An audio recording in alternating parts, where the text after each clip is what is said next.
Take your seats, we will start proceedings.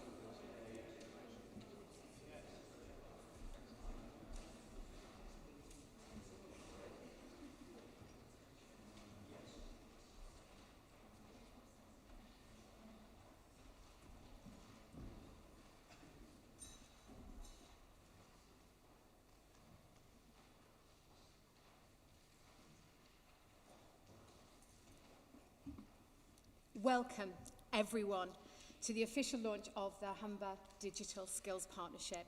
I'm Becky Huxley-Binns, Pro-Vice-Chancellor at the University of Hull, but more importantly for today's purposes, I have the great privilege of chairing the Humber Digital Skills Partnership, which is a unique success story. We formed officially 2 years ago yesterday and are meeting in real life for the first time today. Until September 2021, we were the first independent digital skills partnership in the country.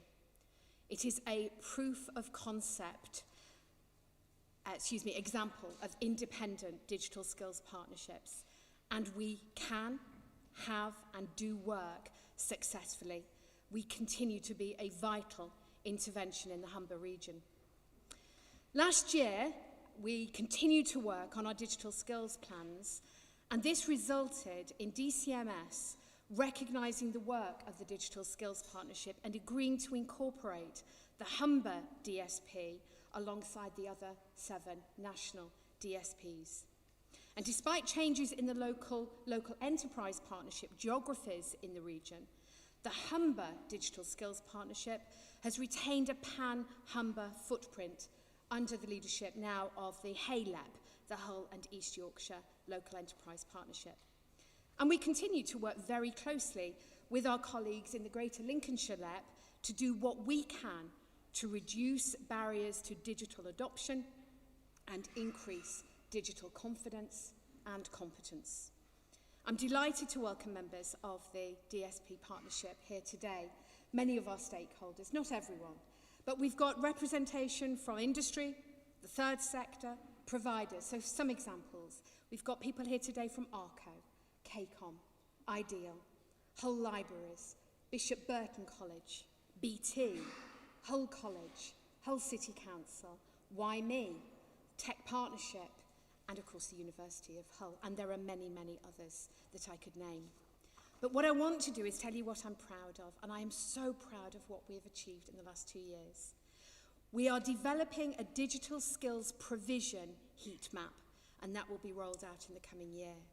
And today we are launching our digital capability self-assessment tool for SMEs. We'll also be launching our digital careers of the future video here today, and this evening there is a there's a Careers in the Digital World event for pupils and parents. And we are working in parallel with schools to develop resources for primary school teachers and for primary school children to enhance aspiration to work in digital. Over the summer, we are going to be videoing our Tech Talks Humber, a series of short talks about digital and technology, and we'll release those in a staggered approach throughout the year, keep the momentum, keep the interest high. We've continued to develop and publish online a number of case studies focusing on digital business models and digital careers. We're continuing to work through our Humber Digital Skills Analysis research that was published 2 years ago, and I think you'll agree the last 2 years have seen an incredible change in the way that we use and can access digital technology. And we will continue to support businesses to adopt digital technology, working closely with the HALEP's Growth Hub. Although the Humber is home to a growing innovative digital sector, much support continues to be needed to put our region on a par with other digital and tech economies in other parts of the country. Green jobs and skills are key industrial priorities in the Humber region. Digital is the major cross-cutting enabler, and the Digital Skills Partnership is here to support what is needed across the region. It now gives me great pleasure to introduce the Parliamentary Under-Secretary for State at the Department for Digital, Culture, Media and Sport, Minister Phil.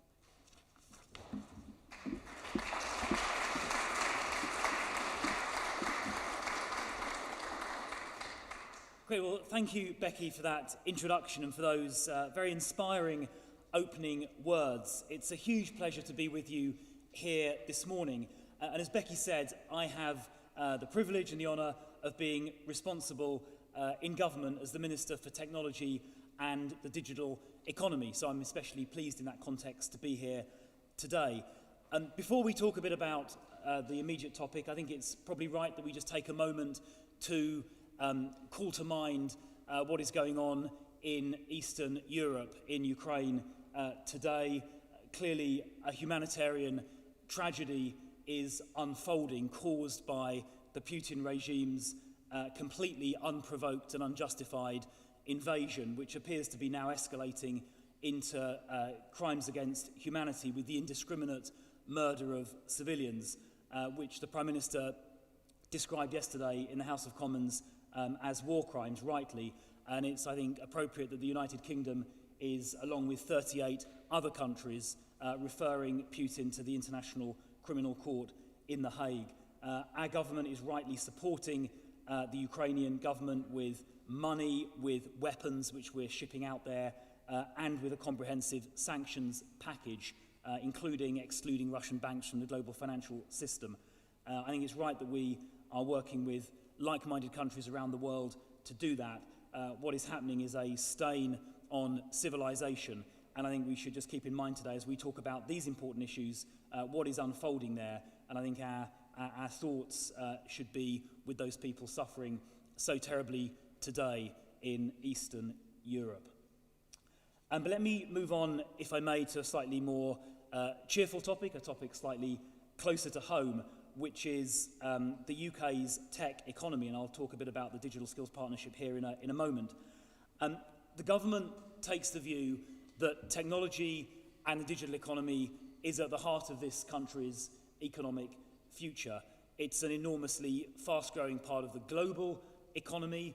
It's of enormous geopolitical significance as countries like China widely adopt tech. Things like semiconductor supply is of geopolitical significance, and countries which succeed in tech will be the countries that succeed economically and geopolitically in the decades ahead. So it's a critical priority. We think it'll create jobs. We think it'll elevate our national productivity, and the jobs it creates are on average much better paid than non-digital jobs. So for all of those reasons, the Prime Minister is personally committed to making sure the United Kingdom is a science and technology superpower. In fact, the PM is personally chairing a National Science and Technology Council on a frequent basis to make sure we drive progress across the whole area. And I can tell you, he is holding me personally to account for this. I was with him at a breakfast at Number 10 a short while ago, and he was grilling me on what we're doing in this area. So it has prime ministerial attention being paid to it. And look, I think we can be proud of the progress we've made so far in the UK. Last year, 2021, we saw the creation of 29 new unicorns. Those are startups, tech startups that have got to $1 billion valuation. And that is a new unicorn being given birth to, if you can give birth to a unicorn, every 13 days. We have more unicorns in the UK than France, Germany, and Israel combined. And in fact, only the US and China globally have more unicorns, tech unicorns, than the United Kingdom. And when it comes to raising money, raising capital to set up new businesses and scale existing ones in the tech sector, last year was a record year for tech investment. I'm not going to claim entirely personal credit for that as Tech Minister, but we should all be very proud of it. We raised £29 billion, in fact, £29.4 billion for UK tech businesses, which was by far the highest figure of any European country. The second country was Germany, which raised about 15 billion, that's half our level, and languishing in third place was France, who only raised about 9 billion, one third of our level. I'm sure the Prime Minister is not experiencing too much schadenfreude when he speaks to President Macron about the fact we've got a 3 times more successful tech sector than the French have. So on all of those metrics, the UK tech sector is booming, but it's vital that we do more. We can't be complacent. We've got to extend our lead over the rest of Europe and ultimately seek to join the US and China as the global leaders. It's also critical to make sure that the whole United Kingdom, from north to south, from east to west, shares in the success of our tech sector, whether it's raising capital, whether it's making sure the right skills are available, and making sure that new companies set up and grow. And actually, I was looking at some figures on the way up here this morning, and I'm pleased to say that this neighbourhood, Hull and the East Riding, are doing, as you know, I don't tell you this, you know already, doing unbelievably well. So this area, this neighbourhood, has the highest rate of tech job growth of any part of the country, 8% job growth last year in tech in Hull and the East Riding. That's higher than any other part of the country, higher than London, higher than Edinburgh, higher than Manchester, higher than anywhere else in the United Kingdom. So, I mean, first of all, it's like, well done. Whatever you're doing, it's working. So, congratulations. Looking forward, it's forecast that in Hull and the East Riding, in the next 3 or 4 years, you're going to add £1.6 billion of GVA each year in your tech sector, which is phenomenal. And it's forecast you're going to create 42,000 jobs in the tech sector across the region, which is also a phenomenal prospect. And that is supported by the skills work that many people in this room are doing, and it's being supported by the inflow of capital. I think £159 million was invested in this region in 2020 in tech-related areas. So if we can keep the flow of skills coming into Hull and the East Riding and Humber more widely as well, and if we can keep the capital investment flowing, then the success I've described across Humber, across Hull, the East Riding will undoubtedly continue. And I think a critical part of that is the work that the Digital Skills Partnership is doing. And first of all, I should say congratulations for getting this set up without any government help a couple of years ago. So I think that's as a free marketeer, I love the fact and applaud the fact things happen without government intervention. So well done for getting that set up without government support initially, or without financial support initially. I know there was some support in terms of organisation. But I'm delighted that today marks not just the 2-year anniversary of the DSP being established. I think it also marks the first time stakeholders in the DSP have got together physically, so that's good news. But it also marks the DSP here in Humber joining the sort of official DSP family and getting government financial support as well. So it's a really important, I think, really important milestone in the journey for the whole Humber region, because getting these skills developed is critical to the future of the tech sector. It's critical as part of the government's levelling up agenda that you will have heard a lot about, which cuts across everything from digital skills to arts and culture and everything in between. And we are convinced, based on the work you've done so far, but based on the work of the other 7 DSPs around the country, that they really add genuine value to the economy, helping people develop the skills that they need, which is, I think, probably, along with capital, the sort of critical enabling success factor. And we need to make sure we stay ahead in this region, but the UK needs to stay ahead in the global race. Obviously, we've beaten the French and the Germans already, but we need to make sure we beat the Chinese. We need to beat the Indians. Right? We're in a global race.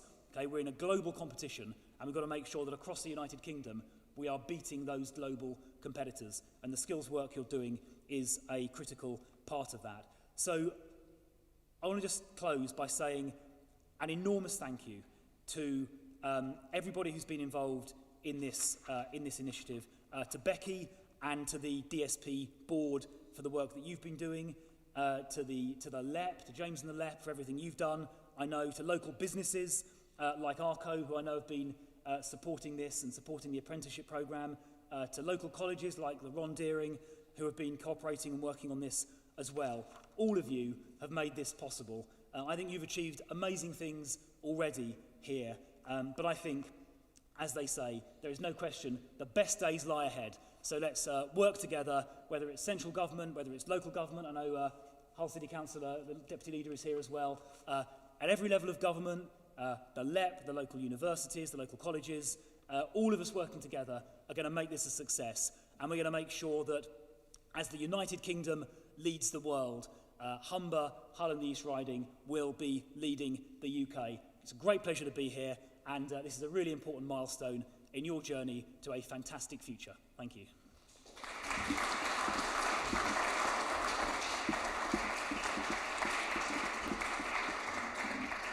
Thank you so much. That was very uplifting. My great pleasure now is to introduce James Newman, OBE, who is the chair of the Hull and East Yorkshire Local Enterprise Partnership. James.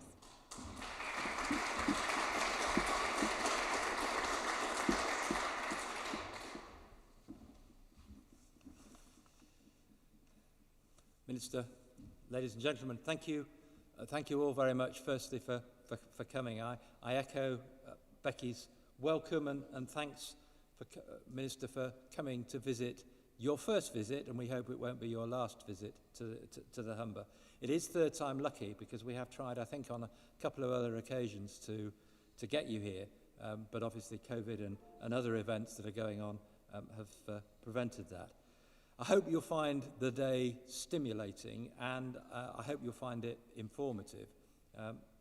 The region has always been one of the UK's smarter regions, as you've mentioned, historically due to a lot of investment at local level that went in from a number of local companies.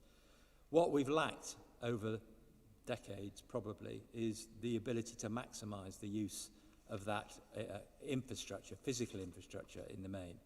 So your remarks today have been hugely encouraging to us. You also remarked about the importance of local stakeholders, and that was certainly noted by everyone here who has been involved, and certainly by me as chair of the LEP. It would be remiss of me as chairman of the LEP not to mention the huge part that both LEPs, to be honest, but led by the Hay LEP, have played in this project. And I think it's the LEP's ability to bring key stakeholders together in a collaborative way, with everybody working for the same goal, that is so important. It's dead easy to bring people together. It's even easier now with Zoom to bring people together, but actually to get them to work with the same goal in a collaborative manner is slightly more difficult, and that's where the LEP and other colleagues have we've been able to do that, and we provide that convening power. So I hope you will go back to government. The LEPs have been under a certain amount of pressure, as you will appreciate, for the last year or so. Tell them what good work the good LEPs can do, and how important they are to success. And it is important because this region has fallen behind a number of other regions over the last decade or so, and we want to be part of that superpower, that digital superpower that you just talked about, and we want to be part, therefore, of the funding activity that goes with that. And Becky and you have both talked about green jobs. That is so important. This region is going to be the #1 net carbon zero region, and but we need those jobs. And I know you've talked to the Rondeering people today, and they're gearing themselves up, as I'm sure all the colleges and universities are, to do that. So I hope, Minister, today you will hear what has been done in a practical way during the morning and afternoon. I hope you will find constant themes, energetic enthusiasm, commitment, and collaboration supported by good leadership. The three things that I'm personally proud of is what we're going to see more of is this digital tool for SMEs. I have a particular interest in SMEs in one of my other roles at Finance Yorkshire. The links to our very successful growth hub in the region, and I think it is important that that infrastructure is also in place and recognised to be able to support the businesses. And I'm also very proud of the work we've done with schools and in the careers activity. And I'm sure you'll find plenty of other things that we're doing here that can be part of your digital aspirations within your department. So I'd just like to finish by thanking Becky and others on the partnership for all their hard work, for my Chief Exec, Teresa, at the LEP and all of her team, Tracy, Chris, and many others, for their support.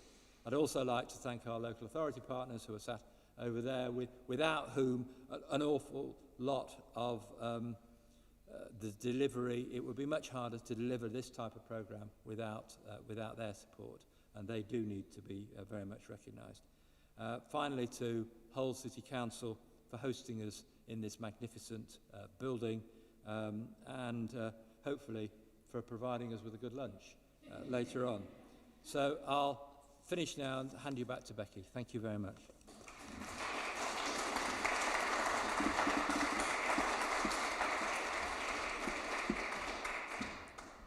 And now it falls to me to introduce you to Mark Modena, who is the Director of Winning Moves. He is a HALEP Growth Hub partner. He's a very valued member of the Humber Digital Skills Partnership. And he's here today because Winning Moves are the creators of the digital self-assessment tool to which James just referred. And I'm going to hand over and not steal any of your limelight, Mark.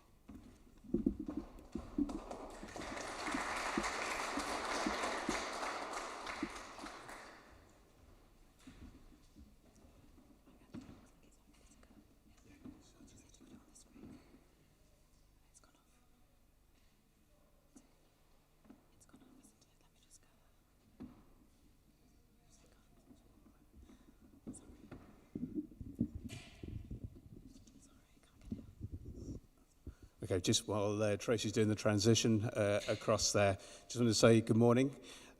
Minister, ladies and gentlemen, thank you very much for the opportunity to present the digital capabilities assessment tool to you all this morning. We've been proud and delighted to work with and collaborate as part of the local digital skills partnership.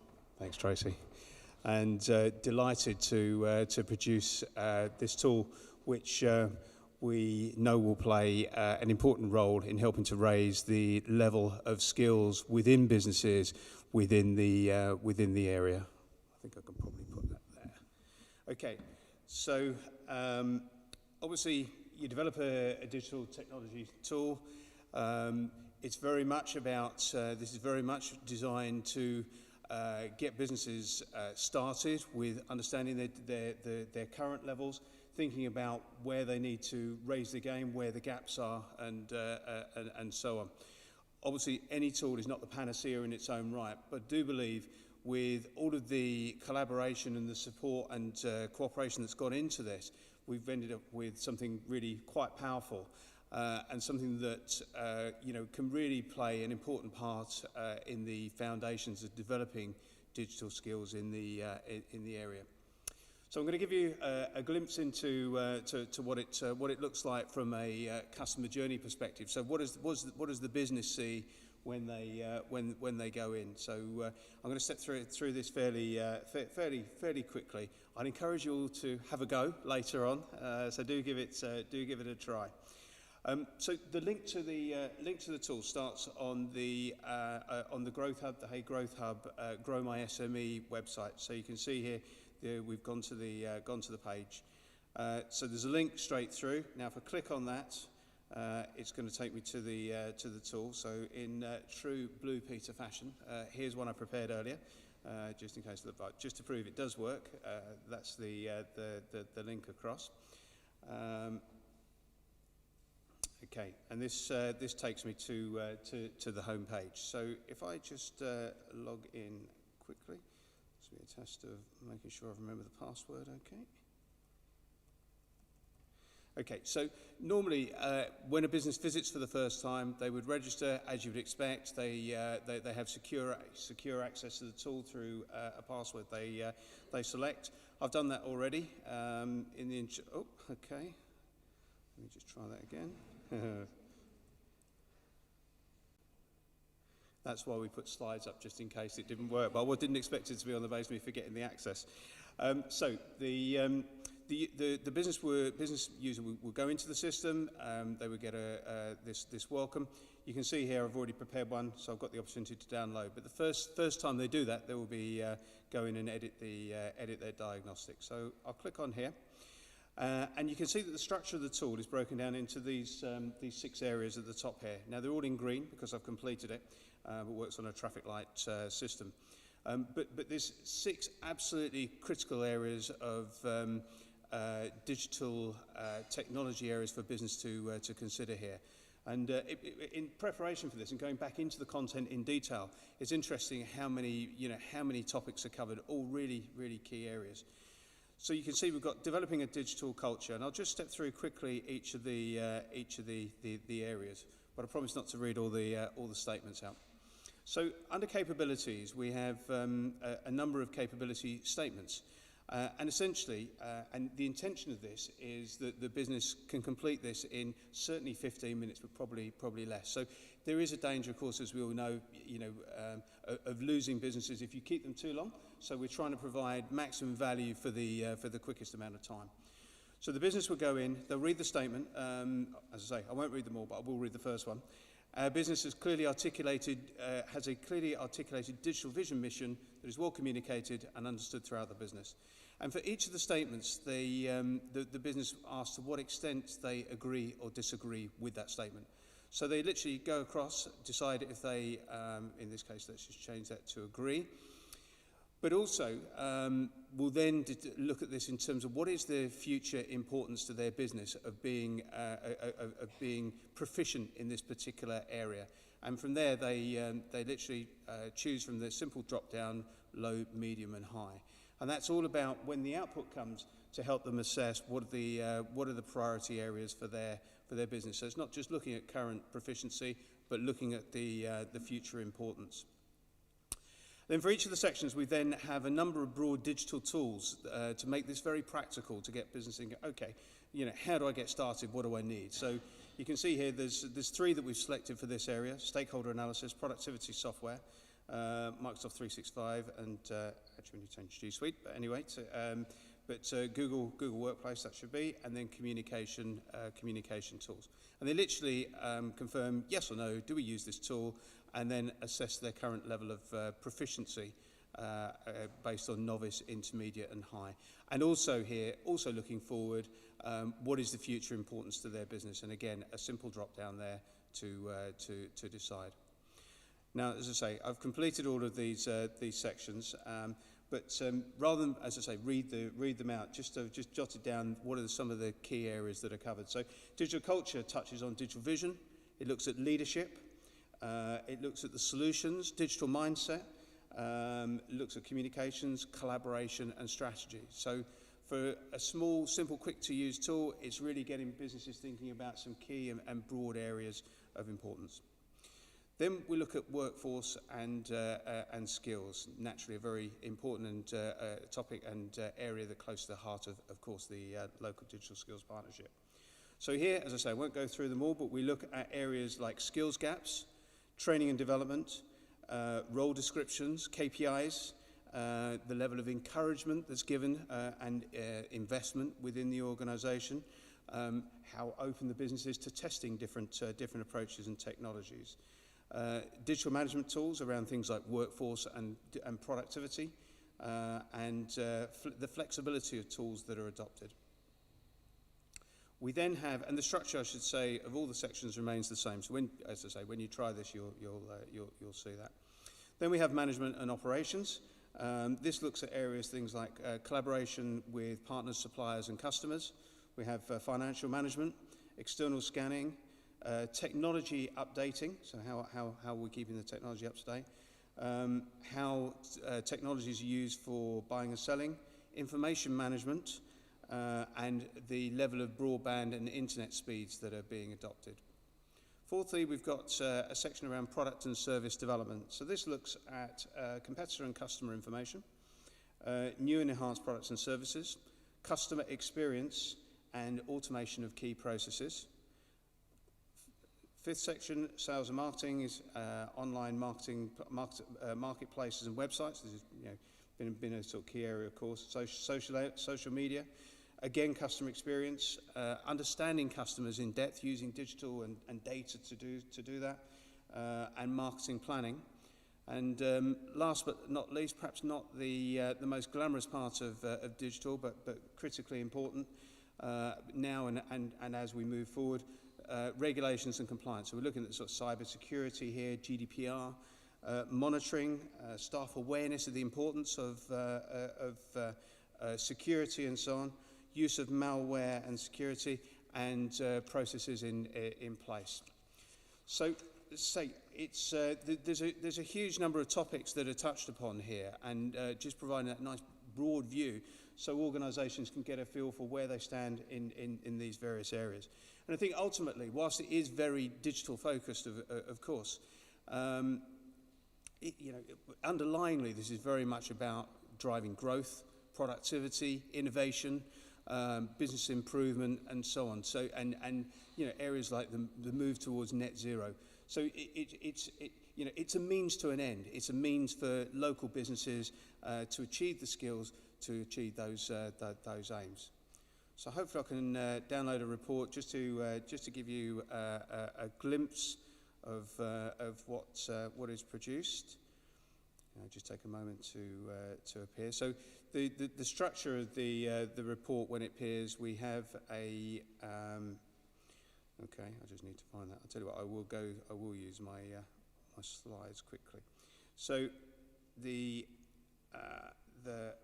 breakdown is we have a proficiency summary, which gives a overview of, if I can get there, yeah, so an overview of the performance in different areas, a little small, but it's the 6 areas, and just giving a flavour of broadly, so to sort of highlight what are the sort of broad areas of strength and weakness, and then we get into the detail, and the report's again a little bit small on here. But it looks at the performance against each of the capabilities and the future importance, as well as for the digital tools. Again, you'll see this firsthand later, so hopefully this helps just to at least give you a start. But importantly, it also intelligently provides guidance. So it provides some tips and techniques to get businesses started.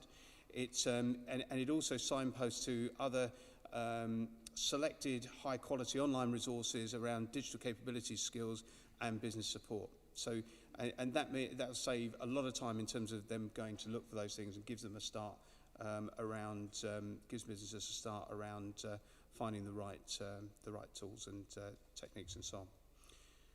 Okay, if I just step back to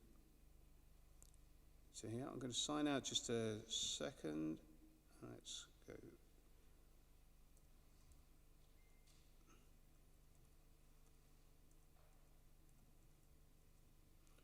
Okay, and I just wanted to finish just by sharing the again, not all this is that glamorous, but the back end part of this. But just don't want to sort of demonstrate it all, but there's a few things I just wanted to share.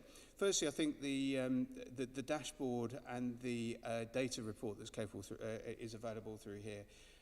This is where we can start building some intelligence about what's going on. So adding to the knowledge and data that's already available. As more businesses complete this, we'll get a greater flavour of where the strengths and weaknesses are. So the approach and investment around where the skills gaps are greatest and most needed can be honed in on based on real data.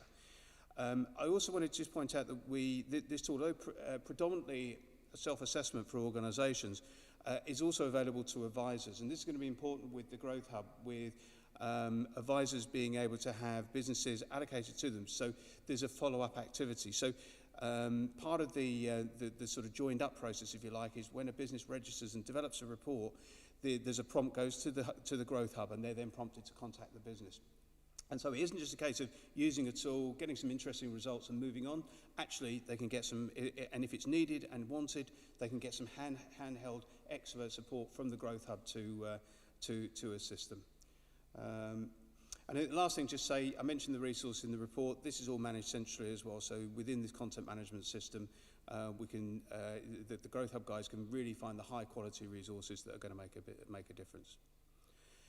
Okay, I'll take a breath. A bit of a whirlwind sort of overview. I'm always conscious you don't want to spend too long doing this because it's a bit detailed. But very much appreciate the attention and very much appreciate the opportunity to share it with you. And I don't know if we're doing questions or probably later if there's an opportunity. Great. Thank you very much indeed.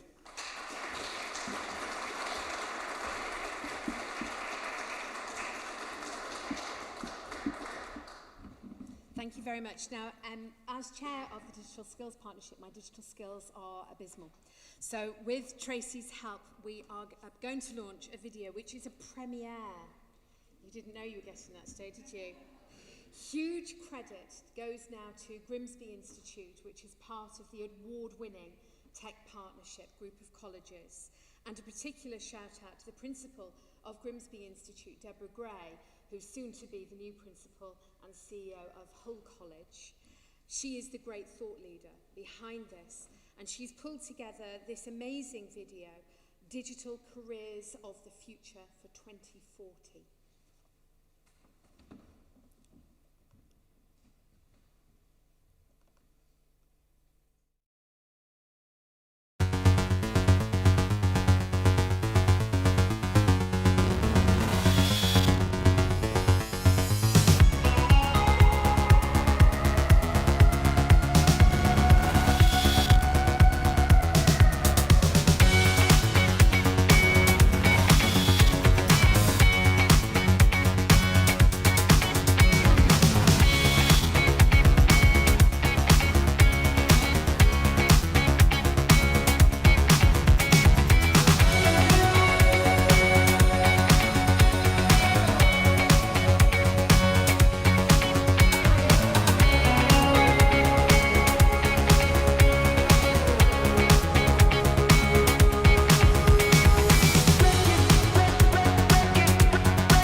That there's the challenge. And I must have seen that video 10 times, and I'm still blown away by the productivity, but more importantly, by the language used there that describes a world that I don't recognise. But it's incumbent upon all of us to understand that where we are is not where we're going, and that we have to prepare now for the things that we may not be able to imagine, but we need to learn adaptability and be open-minded to these new ideas.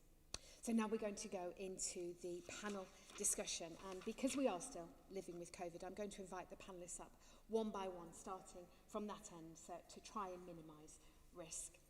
So first, I would like to invite Andrew Johnson, who is the training director from Group Atlantic, who's here representing Ideal. Andrew.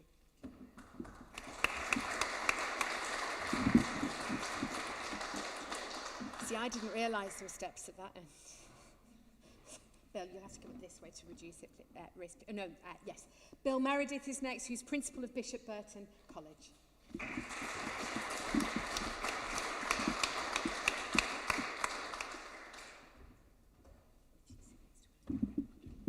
Delighted now to welcome Michelle Alford, who is from the Hull Library Service.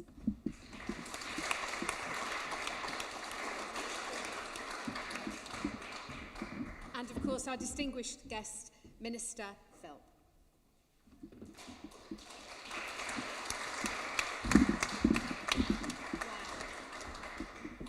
That was very impressive. And I will be joining and chairing the panel. Forgive me, I need to take this with me. So thank you very much, those of you who contributed to the questions that the panel will be answering today. So we think we're going to fit 4 questions in. Let's see how time goes and how much controversy there is, but I suspect there may be agreement across the board. First question, everyone's talking about levelling up. So how can the levelling up agenda support the Humber region to develop its digital economy so that we can attract and retain talent to the area, putting us on par with the south of England? Minister. Well, that is a great question to start with. And look, I think the work we're launching today with the Digital Skills Partnership is clearly part of the answer to that question, because as I said at the very beginning, two of the key components to making sure the economy grows, and in particular the tech and digital economy grows, you need 2 things. You need capital to invest in new businesses and growing existing ones, and you need the skilled workforce to then do the jobs in those businesses. And clearly what we're doing today with the Digital Skills Partnership is trying to address one of those 2 areas, the skills bit. So I think that's one of the reasons that I'm here today, to help give this a real push. And we're completely behind this in government, needless to say. And I know local government here are as well. On the capital side, I mentioned earlier that the regions had about £150 million of investment in tech businesses, specifically in 2020, but we would like to see that go a lot further. So there was an expansion in the budget a few months ago to expand the scope of research and development tax credits to cover things like data acquisition and cloud computing, which will hopefully incentivise businesses, including here, to invest more. We've got some fantastic incentive schemes to encourage early stage investment in new companies, the EIS scheme, Enterprise Investment Scheme, and the SEIS scheme, the Seed Enterprise Investment Scheme, which are really generous tax breaks for individuals investing in relatively early stage companies. Although EIS investments, I think you can go up to, a company can raise, if it's in the knowledge intensive sector, up to £20 million via EIS investment. So those investment incentive schemes, I think, are really important. I think beyond what we're doing in the digital area and in the investment area, I was involved in a meeting yesterday with Michael Gove, who is the Levelling Up Supremo, and we've just, I think last week, DCMS, the Secretary of State, Nadine Dorris, announced £75 million of specific cultural funding for areas, particularly in the North and Midlands, to pay for new sort of cultural initiatives, and I'm sure you'll be bidding for that money. There's 109, I think, areas part of that. I'm an MP in London, but not a single one was in London. So I guess that's good for everywhere that's not London. So not that I'll be trumpeting that in London, obviously. So there's a whole range of different things going on, but I think this skills point is critical to that, because without the skilled workforce, you're not going to get the growth that follows. Thank you very much indeed. Yay, North. Bill, would you like to explain particularly the digital focus that you have at Bishop Burton College and then address the question about levelling up? Yeah, can you hear me, everybody? Yeah. So our digital focus is on... No, hold on. Are you on? Is it a red light? Don't ask me to do something digital.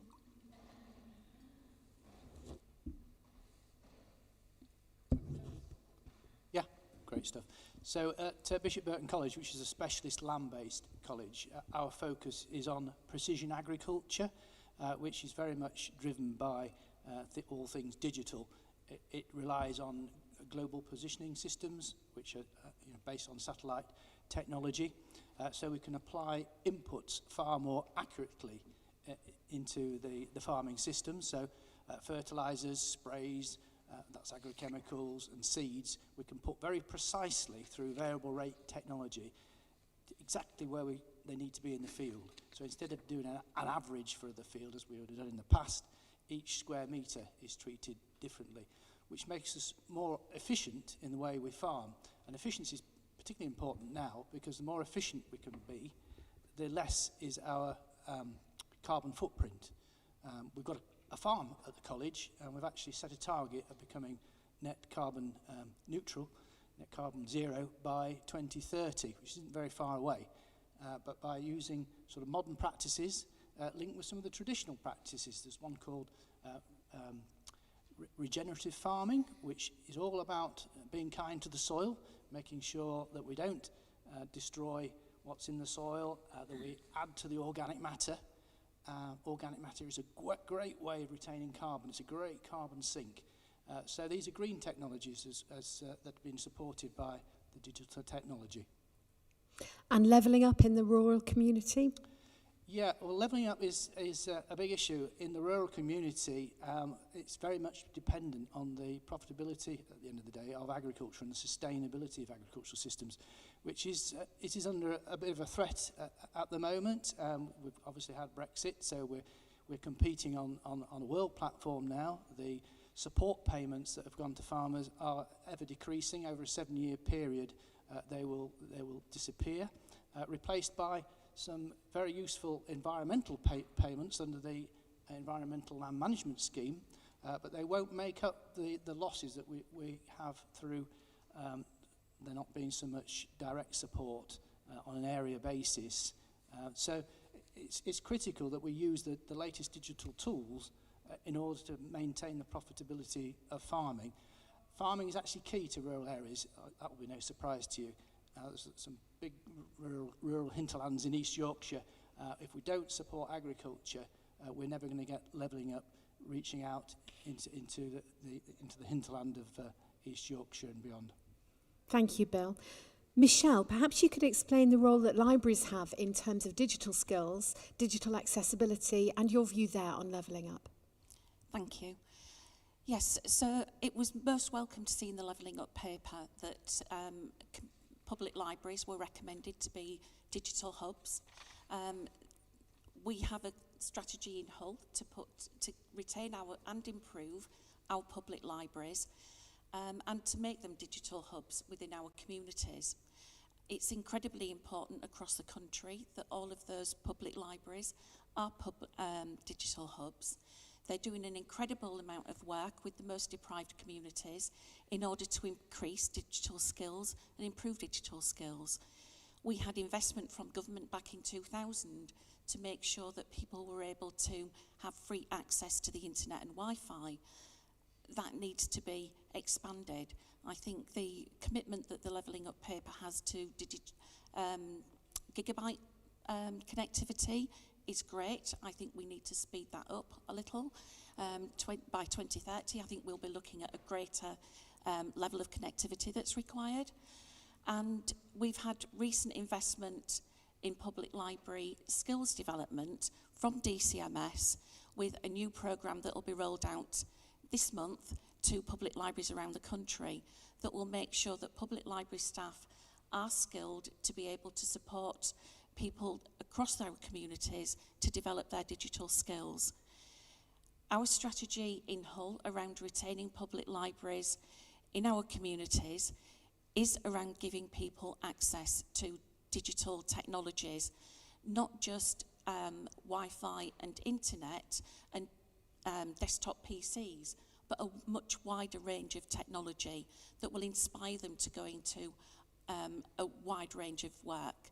So the film that we saw from Grimsby Institute, things like that, in activities that will support people, inspire people to take up those opportunities, are fundamental to what public libraries do. We have strong partnerships locally across the Humber region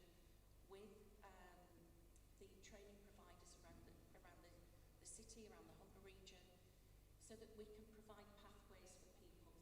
When we're creating that appetite for people in the community, we can put them on the right pathway that is appropriate for them to achieve their aspirations. And the last thing that I would say is, in terms of the digital skills that public libraries are key to supporting, we also provide business and intellectual property centres around the country, and connecting that with the digital skills work that is done and the creative activity that happens is absolutely crucial. Providing business and intellectual property support is critical in this area particularly because we are a great area for innovation, but what we don't do is protect our ideas. We don't patent our ideas, and we've got to make sure that businesses in this area do that and that other people aren't making money from them. Thank you very much indeed. I'm going to go on to the next question. I promised to come to you, Andrew. So we've hinted at this, but perhaps we can hone in on what is required in terms of skills and infrastructure to ensure communities are digitally enabled. I'll come to Minister first. Well, I want to make sure there's space for everyone to answer the question, but clearly both of those things are critically important. We've talked a lot about skills already, and look, I think we need to make sure that people from the whole of society are represented in the digital skills mix. So, for example, women are massively underrepresented in digital jobs. We need to make sure that gets addressed. We also need to make sure the skills are relevant for the workplace. So one of the very powerful things about the close relationship between the Royal Deering College and apprenticeship providers, it makes sure that, I was talking to the people from the college earlier, they can make sure the skills they're giving their students are relevant for the workplace. And that link, I think, between business and skills providers, colleges, education providers, is critical to make sure they're teaching the right things. But otherwise, it could just be of academic interest only. So I think that link is critically important. On the infrastructure side, I mean, you've touched already on the importance of getting gigabit and broadband rolled out quickly. The coverage of superfast broadband is astronomically higher now across the country than it was even 5 years ago, and that rollout is continuing at pace. I know that in this neighbourhood, I think we're connecting 37 schools to superfast broadband at the moment, which is clearly a critical step forward. So when we talk about infrastructure, I guess you think typically about roads and railways and bridges, and all of that is important, but clearly in the context of the future economy and the digital economy, then superfast connections are really are probably even more important than those more traditional things. Thank you very much, Minister. Before we hand over, please can we check the mics run, because we are live streaming and digitally it is very important that the sound travels. There should be a red light on the bottom, and also hold the mic a bit close. Is that on? Test. No? Can we pause for one moment to check the mic? Blah, blah, blah, blah. Take that one.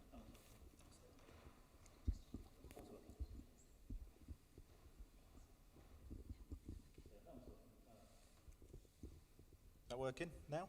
I think you have to hold it quite close to your mouth. Yep. Okay, so, sorry for the hiatus. So, digital skills, communities and infrastructure. Andrew. So for ourselves and our business, a lot of the digital skills are embedded in new low-carbon technology, central heating, etc. And we've just had to invest in a new training centre in this region, I'm proud to say, where a lot of the products and technologies we're installing now in people's homes, such as air pumps, are a lot different to traditional gas boilers. So being able to see other colleges and networks around the UK and the region be able to get the capital to create centres like ours to give that capacity to increase the training for skills would be great. In terms of the skills themselves, one of the challenges we've got is because there's a shortage of skills is therefore high wages, and a lot of the high wages we see being drawn either out from the region down towards London to the tech companies, or equally just within an industry in general. There's a traditional model of employers working with, or industry working with colleges seems to be a challenge at the moment because colleges can't recruit the skills that are short, but we need the colleges to have those people to train the skills. So I think there's a piece, I'm not quite sure what the answer is, but there is a piece with funding perhaps where employers need to work far more closely alongside colleges to provide that expertise within and alongside the colleges as opposed to just relying on the colleges completely. Thank you. It's an interesting perspective. There's one thing to call for digital skills improvement amongst our young people, our students and our learners, but we need to identify whether or not there's actually demand for highly skilled teachers and trainers to be able to deliver those skills. It's like we always need to be ahead of where we are, but I think that's the nature at the moment of the digital challenge. Thank you. Michelle, anything here about infrastructure and communities? No, sorry, it's not picking up. Would you like...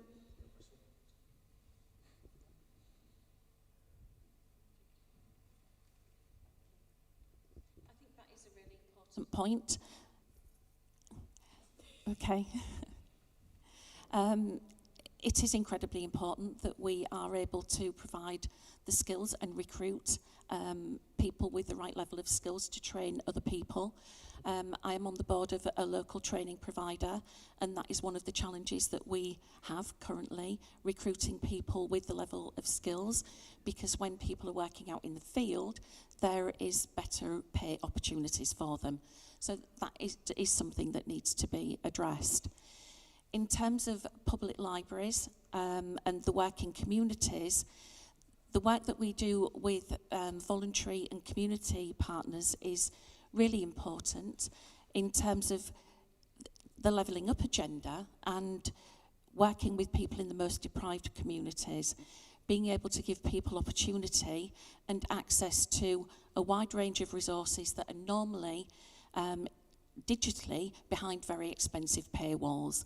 The investment that public libraries have had from DCMS in their Business and Intellectual Property Centre network has been invaluable in enabling us to expand our provision of business and intellectual property centres across the Humber region, across the nation actually, but in the Humber, we're expanding across the region. And that means that businesses, kitchen table businesses, small and medium enterprises have access to a wide range of resources that are normally behind really expensive paywalls. So things like market research reports, British standards, that are normally behind expensive paywalls that people have free access to, and there are skilled staff that can provide training for people in order to be able to access them to build resilient businesses rather than people that are looking for other people to do things for them all of the time. And in terms of connecting that with some of the other things that public libraries do, there is that perception that public libraries are those buildings filled with books, and actually we're not. We're about giving people access to knowledge, and that extends to, yes, books is one of the tools, but there are lots of other tools out there that we provide people with access to. And in Hull, we've got an incredible makerspace that was funded through Arts Council England and DCMS funding. We need to see more of those makerspaces around the country, and particularly around the Humber area, so that individuals and small businesses have access to equipment and resources that they wouldn't normally have access to, so that they can compete on that wider field. You know today that we've got a great deal out of the Digital Skills Partnership across the Humber. And I can take some takeaways from meetings that we've had. One of the most incredible meetings we had is when Michelle presented on what the public libraries in the area do. Now, I'm not going to ask for a show of hands. I don't want to show anybody up. But I'm prepared to admit I did not have sufficient awareness of the role that the library services have in the digital and the business field. So if you take nothing more away from today, and you will, we know you will, but if you take nothing else away, a huge shout out to the support that library services has and needs to continue to have in building digital and business awareness around the regions. Thank you. Okay, so it's all about, on the similar theme, raising awareness, and to the Minister's point about women in the digital economy. So how do we convey to people that digital skills are for everyone? And they're how can you be increasingly fundamental? I think I've just broken language. They are fundamental to traditional roles and sectors, and we see an evolution in business models. And then how do we encourage everyone, including women, to see themselves in the digital fields? And I think it's incumbent upon me to ask the woman, I know we've only just let you go, Michelle, but what do you want to pick this one up and run with it first?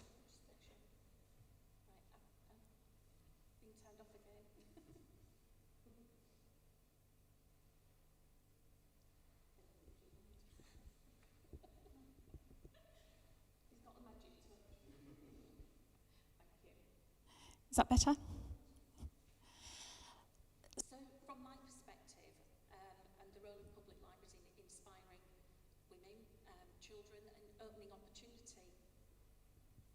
No, can we swap mics at that end, please? I think it may be batteries. Thank you. So in terms of the public library role in improving and encouraging more women and into digital skills, tech businesses or work opportunities, there's a huge amount that we are currently doing, and I think with the recent changes to the investment principles for Arts Council England, there is even more that we will be able to do. So the fact that Arts Council England will be moving more money out of London up to into the north of the country and deprived communities, that provides us with opportunity to secure funding to be able to offer some really inspirational activities, opportunities, workshops, in order to be able to create that appetite and awareness that actually you can do these things. Anyone can do these things. And it's only by giving people a taste of some of those opportunities that people do come to the realisation that actually I can do this. And whether that's through a public library or whether it is through a local college or a theatre company, I think some of that investment that it will be more available to us will be hugely beneficial in helping us to do that. Some of the things that we're doing with children and families and looking at extending some of that work, so providing code clubs and opportunities for families to be able to learn about tech and skills in a really informal, enjoyable way is fantastic and really does open up people's eyes to the opportunities that are out there for them. There is more of those sorts of things that can be done, and looking at all sorts of different age groups. So we don't just do it with school-age children. We're looking at what we do with under fives and how we can work with under fives and families doing that sort of work. But we also work with older people and extending that work to them as well, so that they're able to make use of the technologies that everyone else has opportunity to use too. Okay. Thank you. Minister. Thank you. I mean, to address your question about how can we convey to people the importance of digital skills, the place I think we should be focusing is schools and colleges, right? Because they're the workforce of the future. And I think we need to find ways of just better communicating to people in schools and colleges just how important this is. So, for example, only 12% of people taking computer science GCSE are girls, which is a shockingly low figure. And actually the number of people doing digital and tech subject in schools, which you'd expect would be shooting up given the importance of tech for the future that we've been discussing. It's not going up. So we're missing a kind of trick here at that level. So I've been talking to my colleagues in the Department for Education about trying to fix this at the curriculum level, but I think we need to do more on the inspiration level. And I think businesses and companies have a massive role to play here. And I think we need to find ways of getting companies, businesses, into schools, into colleges, talking about the work they're doing to inspire the next generation of students to embrace digital and tech skills. Because I think until you understand exactly how these skills get used in the workplace, until a picture can get painted of the future, I mean, we saw a bit of this in the video earlier, but until that picture is painted, I don't think people in schools and colleges will adopt all of this as widely as I think we would want to see. And I think there's no more convincing way of doing that than having businesses and companies going in and showing what their businesses need, what they're doing, and the kind of skills their businesses need. And when it's tangible and it's real and the applicability in the real world is obvious, I think then people will have an increased level of enthusiasm for getting those skills that are needed. And the skills that are needed in business, not the skills that people think about on a theoretical basis. And that's why these apprenticeships are so powerful, because it's tying learning to what is actually useful in business and industry. And that's where I think apprenticeships have a massive advantage over university courses, because apprenticeships, by definition, are relevant to real-world work and real-world jobs. So I think and I hope the Digital Skills Partnership can play a critical role in getting businesses into schools, into colleges, to get across to students exactly what it is that businesses are crying out for, so the skills they acquire can be the right ones. Thank you. You've already brought up, Andrew, earlier about this idea about an enhanced partnership between industry and providers. Do you want to expand that further? How do we convey the importance that digital is in fact everything? I think similar to what we've just... sorry, testing, is that working? Have we got sound? Yeah, we do. I think put your mic really close because it is on. Is that okay? Yeah. So I think making it real. So we generally deal with heating engineers, and if you take the same thread with traditional car mechanics, etc., making it really real and relevant for people, because most heating engineers or plumbers at the moment that we deal with, if we speak to them about digital skills, they immediately believe that's for somebody else or something else. And I think the same will be true if you ask that of students at college thinking taking a career in our sector. But the homes now and in the next 5-10 years are going to be full of data flowing in and out of them, from your smart meters, your energy controls, your solar panels. So the people that obviously are needed to fit those need to be digitally skilled now that are coming through the talent chain. But also the existing workforce. If I'm dealing with heating engineers in the 40s, they're kind of, again, thinking, that's not really for me now, I don't need to get involved in this, but they're falling far behind. So we just, I think, need to make digital skills, it's great to have conceptual films, but make it really real and relevant as well. And I do think what I said earlier about the link between employers and colleges and schools is probably one of the best vehicles to do that, with a number of different initiatives. Thank you, Andrew. Bill, do your students, when they're learning about agriculture, about the farm, see a distinction between traditional skills and digital skills, or are they now seamless in the learning journey? They're certainly becoming more seamless, and most of our young people are attracted by high-tech devices in any case, so it is a good way of engaging with young people. And I take your point, Andrew, they need those sector-specific skills to be able to see the relevance of the sort of job and the work they're going into, rather than just seeing digital in its sort of abstract sense. I pick up on the Minister's point there. If we could get into schools as colleges more than we do, there is still some resistance, would you believe, amongst schools to allow colleges in to explain, and employers in to some extent, to explain the opportunities out there that are maybe not the traditional academic routes. The traditional academic routes that take you to university, all well and good, but we need more people going into these technical roles, and that's what further education is all about, moving up to higher technical qualifications as well. I don't think we should underestimate the challenge that we've got with skills in Yorkshire and Humber. I think we're only 34% at level 4. If you take the population of Yorkshire and Humber, compared with a national figure of 33%. So there is a lot to do. And if schools could follow those Gatsby benchmarks, they are really important. They're a benchmark there for all schools to achieve in engaging with employers and colleges to make sure the interests of the young people are fully met. Thank you very much, Bill. Whatever we can do in the digital partnership to get into schools, and support teachers who perhaps are now being forced to deliver, being asked to deliver digital skills in which they have never been trained themselves. I'd be well outside my comfort zone if somebody wanted an Excel spreadsheet that could do a thing like a formula.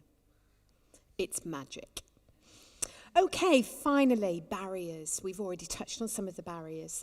But there are barriers to the development of digital technologies across sectors. And I'll come to you first, Andrew, but really tying it, as we start, we know the challenge about carbon neutrality, decarbonisation across the region, the green economy. What are the barriers to development of those technologies?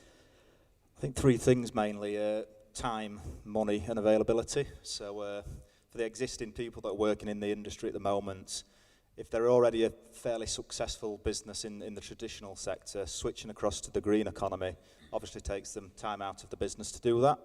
So enabling them to do that at an affordable rate and an efficient rate is really important, because essentially they're losing money while they take the effort to skill up. So funding to help them do that helps, but also the skills and the availability of those skills to train them in the first place is not really present yet across the UK. There's not enough green skills centres in the UK to train people up in digital technology and green skills. Hence, we're expanding our capacity in the region with our training centre in the Humber region. But generally speaking, if you look across my industry across the UK, there's just not enough volume of training spaces available. If a person decides to take the shift and take that investment, there's a shortage of spaces to serve that at present. So I think the funding there to help create those spaces and allow people time out to take that uplift of skills is really important. Thank you very much. Bill, you've already touched on this, the relationship between carbon neutrality. Where do you see the barriers for future development? A little bit similar to Andrew. Sometimes the capital cost is quite considerable of going into some of these new technologies, but history tells us that the capital cost will be reduced over time as more people engage. For example, in my area with precision farming, these expensive machines will become less expensive. I guess the integration is a problem as well, with different manufacturers producing machines that don't necessarily talk to each other. So the blue tractor doesn't talk to the red tractor in my language. You know, a big problem, but there are now systems that will allow communication between different manufacturers' machinery. And of course, the lack of skills, again, we'll come back to that. That is a real barrier. So we need to encourage more people to look at the digital side and what it can do for them in terms of a future career. Thank you very much, Bill. Michelle, how much does the work that you deliver in libraries impact on climate neutrality, the green economy? I think in terms of the work that we're doing, it's around raising awareness of the green agenda, giving people information so that they are aware of what is available, what they can do, either on a small scale or on a larger scale, and opening up access to information for people. I think it is, skills is a huge issue, as Andrew and Bill have said, and supporting people to develop those skills is important. Affordability is another issue, and certainly for public libraries as buildings and the community partners that we work with, the investment in buildings is crucial so that we can be beacons of the green agenda and show people what is possible and the art of the possible, not just in terms of the buildings that we're operating, but in terms of the equipment and the kit that we're putting in there and the community skills that we're developing within those buildings. A role in role modelling, the way to live. Yes, role modelling. Yeah, thank you. And the last word, please, to the Minister. Well, first of all, I agree with all the comments made already about capital and skills, so I won't repeat those. They're all absolutely spot on. I think technology has the capability or the potential to make a really profound and fundamental impact in the climate change area. Let me give you like 2 examples, one very small scale and one very large scale. Semiconductors, chips, consume huge amounts of electricity. In fact, Bitcoin mining alone consumes as much electricity as all of Sweden, right? And that's just the electricity consumed by Bitcoin mining. So if you can imagine all of the silicon chips around the world, in every computer, in the microphone that works occasionally, in all of that, the TV screen, it's consuming vast amounts of electricity. There are new generations of non-silicon compound chips coming, which will have way lower levels of electricity consumption. And in fact, the UK, parts of the UK are playing a leading role in developing compound semiconductors. Businesses like IQE, I think based in Bristol, in Newport, in South Wales, there's a cluster of businesses that that focus on compound semiconductors as well. So if the world makes that partial transition at least from silicon semiconductors to compound semiconductors, it is likely, in fact it's certain, that the amount of electricity consumed in electronic devices will drop very, very dramatically indeed. So that is a little sort of a micro-scale example of how tech can help fix climate issues. At the other end of the spectrum, there was one of the slides in that video earlier talked about fusion as a source of nuclear fusion, as a source of energy generation, something we've been trying to do for many years. You probably saw in the papers maybe about 3 weeks ago, in a UK laboratory, I think it was at Culham, we had the longest sustained fusion reaction that's been achieved in any laboratory anywhere in the world ever.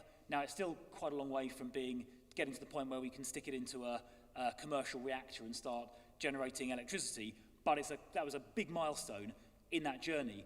Your video predicted we'd have commercial fusion-based electricity generation by 2040. People have been saying for the last 50 years we're 20 years away from having it. So I can see that the 20-year time horizon is still the one being predicted. But I hope this time that 20-year forecast is actually true. Clearly, if we can get fusion-based energy generation, it's obviously zero emission. You don't even need to stick in uranium or plutonium or whatever it may be. You can use fundamental elements. So, there are 2 examples of how technology can fundamentally change the environmental equation in those 2 different areas. Now, they both require a lot of money, right, to develop those things. And that is where I think the government can help out. So we're obviously investing huge amounts of money in foundational science, like the fusion stuff. We're increasing our R&D budget, national R&D budget, so money spent by the government in university research from 15 billion a year up to 22 billion a year. So that's a 50% increase over the next 2 or 3 years.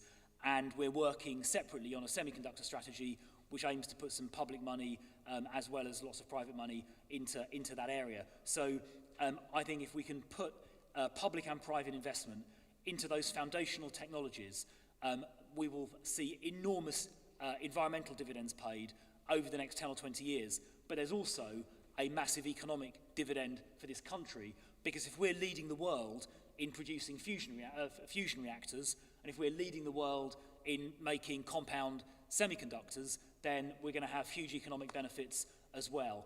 So this is a business proposition, a national business opportunity, as much as it is an environmental mission. So I think that's something hopefully we can all get behind in the years ahead. Fantastic. Thank you very much. Ladies, gentlemen, and everyone, please will you thank our panellists? Would you like to take your seats? Thank you. If you want to take your seats, because we've got one more video to go and you'll find it difficult to see. Hooking behind. Are you coming to help me?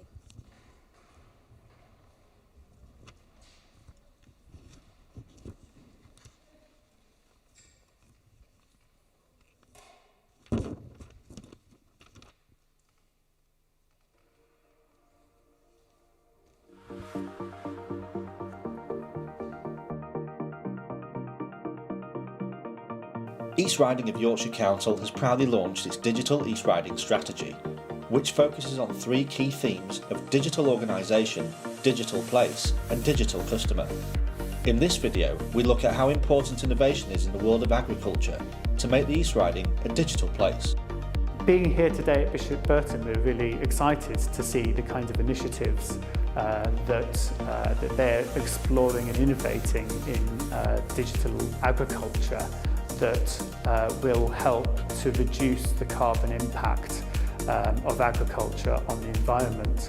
And from the point of view of East Riding of Yorkshire Council, that all really helps with us achieving the targets that we have to help reduce the carbon impact in East Riding of Yorkshire. So we're very excited to see the sort of initiatives happening here. Innovation is extremely important within the world of agri-tech because we need to become more efficient as an industry. And that agri-tech can allow us to farm much more precisely. That's what we call precision farming. So we can apply inputs of fertilisers, sprays and seeds much more precisely than we could do previously, making us more efficient. And in so making us more efficient, that can actually reduce the amount of carbon that is released to the atmosphere and so help with hitting government targets for decarbonisation. Innovation is absolutely key to the development and continued growth and success of UK agriculture. We're facing many challenges in agriculture at the moment, particularly with regard to the competitiveness that we have within world agriculture, and also with obtaining and retaining really good quality staff. So it's about automating tasks which are the less desirable tasks to do. That makes us more competitive in a world agriculture context. It makes us have a less great impact on the environment, but also it makes agriculture a more desirable place for people to work, because essentially it makes it a higher value place to operate, and also makes the working environment more appetising for potential employees.